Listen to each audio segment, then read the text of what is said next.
જૈન મિત્રો, હવે આવતીકાલે આપણે 22 તારીખ બપોરે 12 વાગ્યે સચિવાલય ગેટ નંબર 1 પાસે આપણે સરકારશ્રીને આવેદન આપવા માટે આપણે બધા એકઠા થવાનું છે.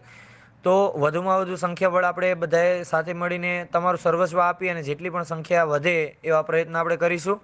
અને ગાંધીનગર હોય, ખેડા હોય, મહેસાણા હોય, બીકે હોય, એસકે હોય, નજીકના જિલ્લાઓને મારી બે હાથ જોડીને નમ્ર વિનંતી છે કે વધુમાં વધુ લોકો આપણી સાથે જોડાય.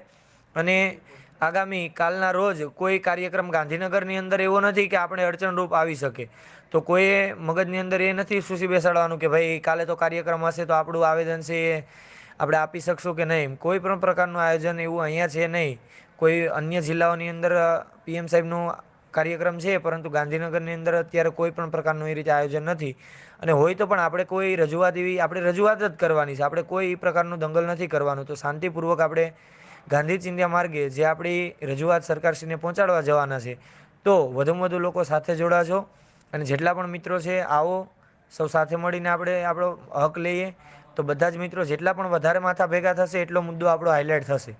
તો તમે પણ આવો, તમારી સાથે જે લોકો આવવાના છે એ બધાને તમે અત્યારે જ જાણ કરી દેજો અને વધુમાં વધુ ગ્રુપની અંદર આ ક્લિપને શેર કરજો જેથી કરીને વધુમાં વધુ લોકો જોડાય. અને કોઈ પણ અન્ય મેસેજોની વાતચીત કરવા કરતાં પણ તમે એમાં ટાઈમ બગાડો છો એના કરતાં આપણે કેટલી સંખ્યા લાવી શકીએ એમાં તમારો સમય પસાર કરો.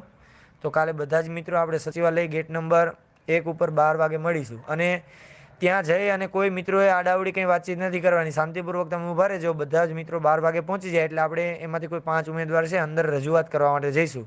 ત્યાં સુધી આપણે તેમનો વેઇટ કરીશું.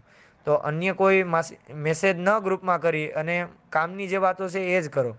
તો આપણે આવતીકાલે 22 તારીખના રોજ આપણે બપોરે 12 વાગ્યે સચિવાલય ખાતે બધા જ મિત્રો એકઠા થશું. જય હિન્દ. બધા જ ગ્રુપની અંદર આ ક્લિપ શેર કરજો.